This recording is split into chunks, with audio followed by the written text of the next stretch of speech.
कुछ खाते हैं क्या? हाँ यार कुछ खाते हैं। दीदी आपने कुछ बनाया है? बनाया है ना। Brought to you by Infinix.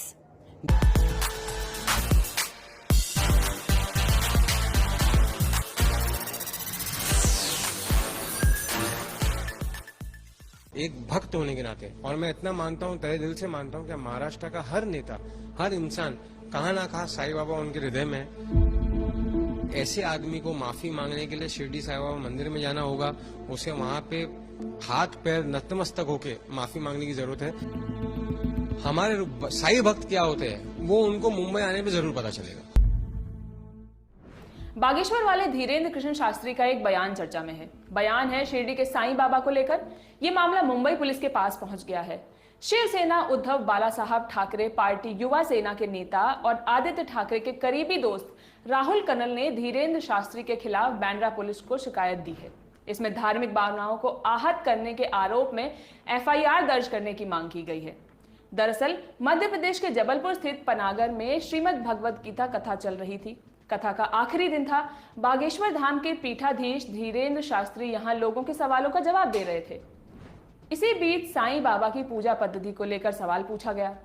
आज तक से जुड़े सहयोगी धीरज की रिपोर्ट के मुताबिक धीरेन्द्र शास्त्री ने अपने जवाब में यह भी कहा कि गीदड़ की खाल पहनकर कोई शेर नहीं बन सकता। धीरेन्द्र शास्त्री ने अपने बयान में यह भी कहा, साईं बाबा संत और फकीर हो सकते हैं लेकिन भगवान नहीं हो सकते, क्योंकि शंकराचार्य ने साईं बाबा को कभी भी देवता का दर्जा दिया ही नहीं था।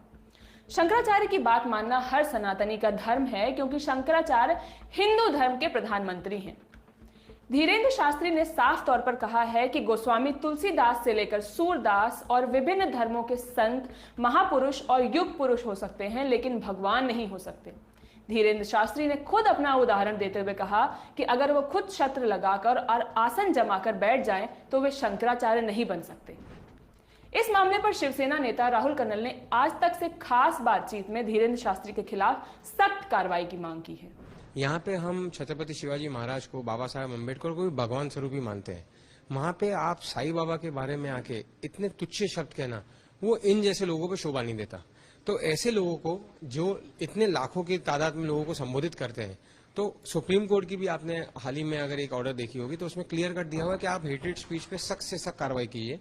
वैसे ही मेरा अनुरोध सिर्फ स्टेट गवर्नमेंट और सेंट्रल गवर्नमेंट से यही है, इतने बड़े साईं बाबा के बारे में अगर कोई भी इंसान, और उसकी उम्र देखिए, उसकी अकल देखिए, वो आके ऐसी बात महाराष्ट्र में अगर बार बार कर रहा है तो ऐसे आदमी को बंदी लगाना जरूरी है। एक होता है कि गलती से किसी निकल गया, उसके फ्लो ऑफ स्पीच में निकल गया, उसने माफी मांगी, और ऐसे आदमी को माफी मांगने के लिए शिरडी साईं बाबा मंदिर में जाना होगा, उसे वहां पे हाथ पैर नतमस्तक होके माफी मांगने की जरूरत है, एक भक्त होने के नाते। और मैं इतना मानता हूँ, तहे दिल से मानता हूँ कि महाराष्ट्र का हर नेता, हर इंसान कहाँ ना कहाँ साईं बाबा उनके हृदय में है।